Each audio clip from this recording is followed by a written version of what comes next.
We continue to cover unknown properties of products that are familiar to us in our Product of the Day feature. Today we're talking about leg quarters. We do indeed cite chicken meat as being a valuable dietary product in our programs. It's time to talk about it in more detail. Which chicken parts are dietary, which need to be boiled, and which need to be fried. Right now, let's talk about which chicken parts you have after dressing the chicken.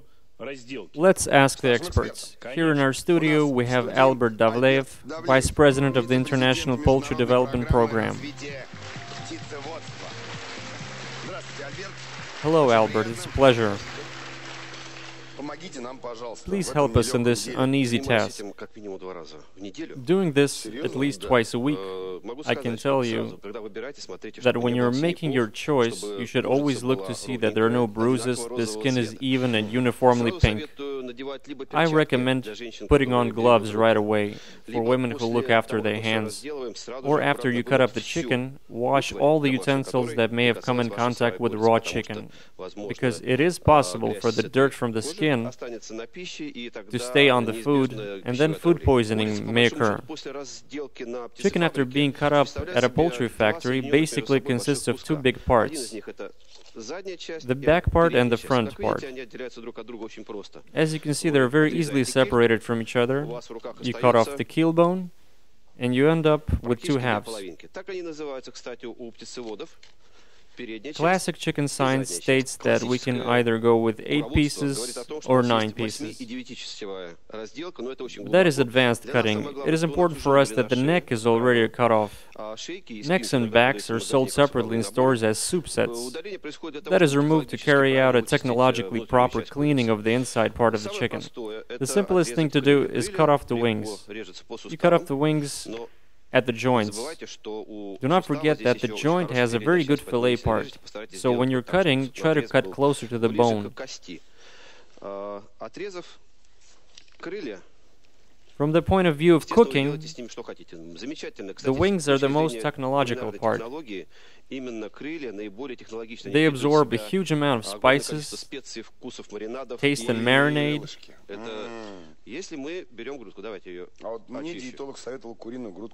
Breast meat is a unique product. It is almost an ideal source of animal protein.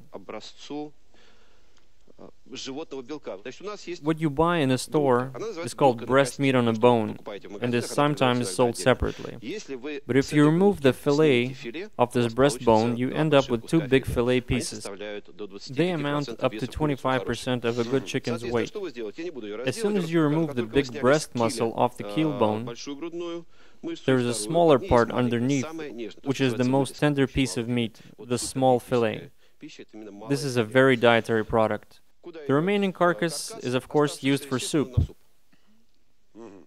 Are we clear on the procedure? Okay, then I'm putting this on a plate. It would be appropriate to remind our viewers that in a chicken, most fat is under the skin. That is why the skin is removed for dietary reasons. That's exactly right. If we split that in half, the back half, in equal halves, along the spine, this is actually quite hard, so be careful. You need a very sharp knife, and your hands need to be as far away from sharp knives as possible to avoid cutting yourself. But it's hard to make a perfect cut.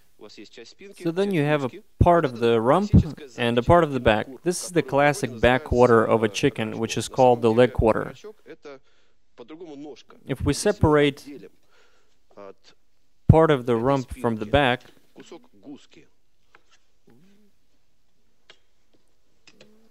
we get the shin and the thigh.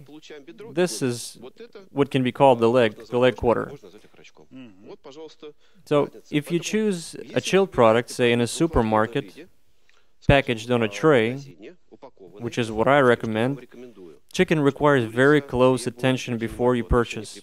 You must be sure that it has been supplied by a producer, not a repackager, that it wasn't packaged in the back of the store where you're buying it. To make sure of that, look at the package. It has to be properly sealed, not damaged. It should have a stamp by Rospotrebnadzor stating who produced the chicken. If it's a company, a limited liability company, or a closed joint stock company, it doesn't matter. If it says poultry factory, that means it's a poultry factory. If you see something that has nothing to do with a poultry factory, then it should be alarming. You can tell everyone just why. Viewers will most likely have questions. This is a very well-known product. The viewers have a lucky chance to ask you to address some of their concerns. Who has questions for Albert? Anyone? I heard that antibiotics and hormones are added to the bird's food, and much of that is accumulated in the leg quarters. Thank you. Okay, two things. Antibiotics and hormones. What do we take antibiotics for? To put it simply, we take them not to be sick when an illness is at an advanced stage. Chicken grows at a rather fast pace. It gains the weight in 40-42 days.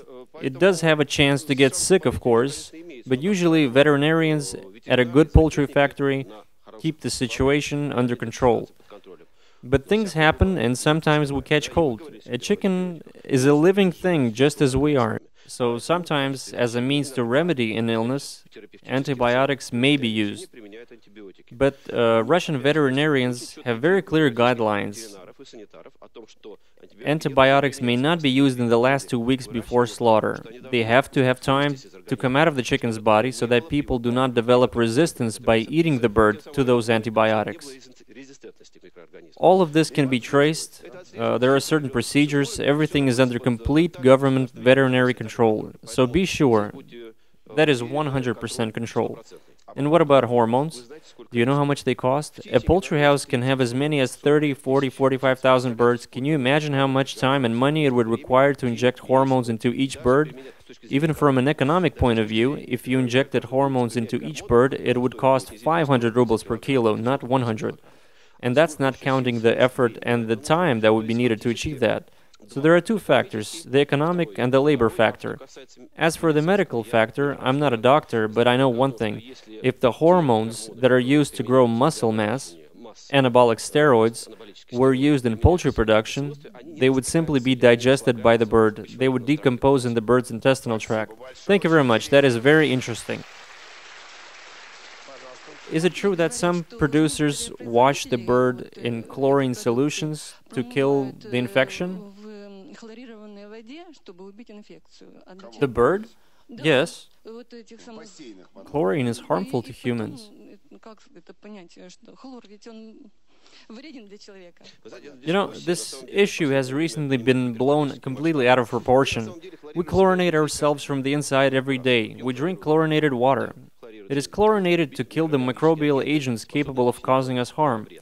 So in order to reduce the risk of contamination, various methods are used. A bird can be washed with cold water, various substances can be added, particularly hydrogen peroxide in microscopic amounts. So chlorinated water is needed to reduce the risk of contamination.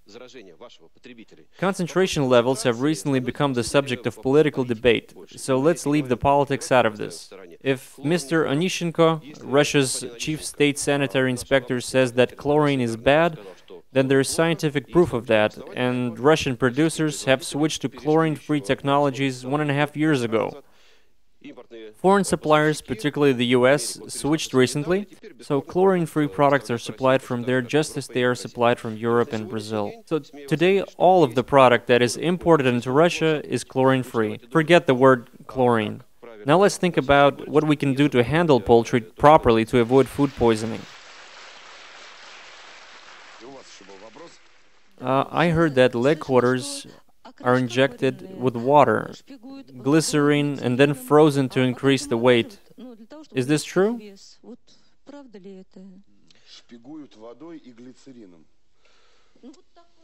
So I haven't heard about glycerine, but there are technologies aimed at satisfying various consumer tastes. For example, if you take breast meat, everybody knows that if you boil breast meat, it will get dry. If you fry it, even worse. Many producers, in order to make sure your grilled leg quarters stay juicy and delicious, will add under certain recipes some water to keep the meat from drying up. You do it as well.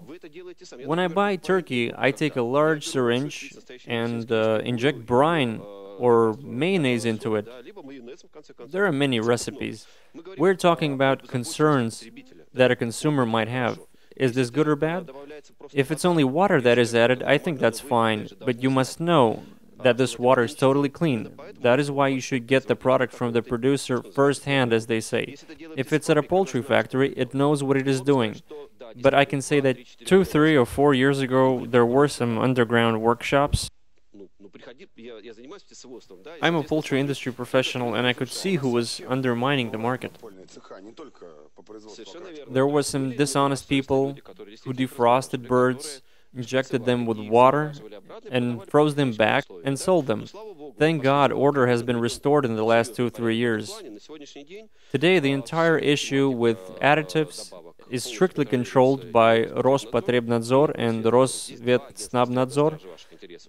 These two agencies are guarding your interests. I repeat, mind the package. You're looking for the guarantee of the producer, the poultry factory. So how can you tell a good chicken apart from a bad chicken? Take a look at this chicken lying on the table. I can immediately tell that it has not been injected.